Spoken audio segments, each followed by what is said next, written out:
네, 앞서 전해드린 것처럼 이렇게 전 세계적으로 금융시장이 출렁이는 건 그동안 경기를 떠받친 돈풀기 효과가 떨어진 데다 국제 공조도 약화됐기 때문이라는 분석이 나옵니다. 네, 우리나라는 코로나19 확산세를 막는 데 성공하면 안정을 찾을 수도 있다고 진단했습니다. 경제 전문가의 얘기 들어봅니다.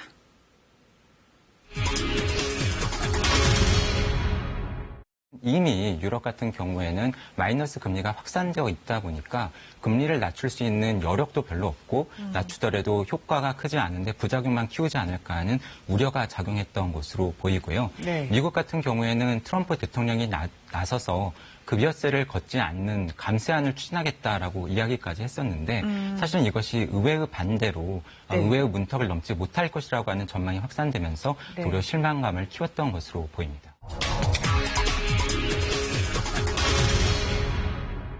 많은 나라들에서 오랫동안 저금리가 유지되다 보니까 이제는 금리를 낮출 여력도 별로 없고 돈을 풀어도 효과가 별로 없겠다라고 하는 컨센서스가 있는 것으로 보입니다. 네. 사실은 많은 주요 선진국들이 정부가 돈을 풀 수 있는 여력이 그다지 많지 않아 보입니다. 미국 같은 경우에는 정부가 돈을 더 빌리는 경우에 의회의 승인을 받아야 되는데 번번이 의회의 승인이 제대로 이루어지지 않으면서 그렇죠. 정부 기능이 멈춰버리는 셧다운, 즉 재정 절벽 현상이 반복되고 있는 상황이고요. 네. 유럽 같은 경우에는 재정 상황이 좋지 못한 이탈리아 같은 경우에는 적극적으로 돈을 정부가 풀겠다라고 하고 있지만 반대로 도리어 정부의 재정 상황이 좋은 독일과 같은 중심 국가들이 반대에 나서면서 유로존에서 적극적인 재정 정책이 실시되지 못하고 있는 것으로 보입니다.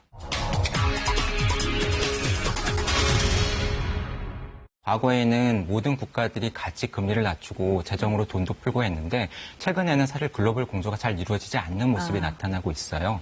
산유국들 중에서는 사우디와 러시아가 힘겨루기에 나서면서 감산 합의가 제대로 이루어지지 않자 네. 국제유가가 급락하면서 금융시장에 충격을 준 바 있고요. 트럼프가 유럽발 여행객의 미국인의 입국을 금지하는 그렇죠. 과정에서 협의가 제대로 이루어지지 않았던 것도 불안감을 키웠던 것으로 보입니다.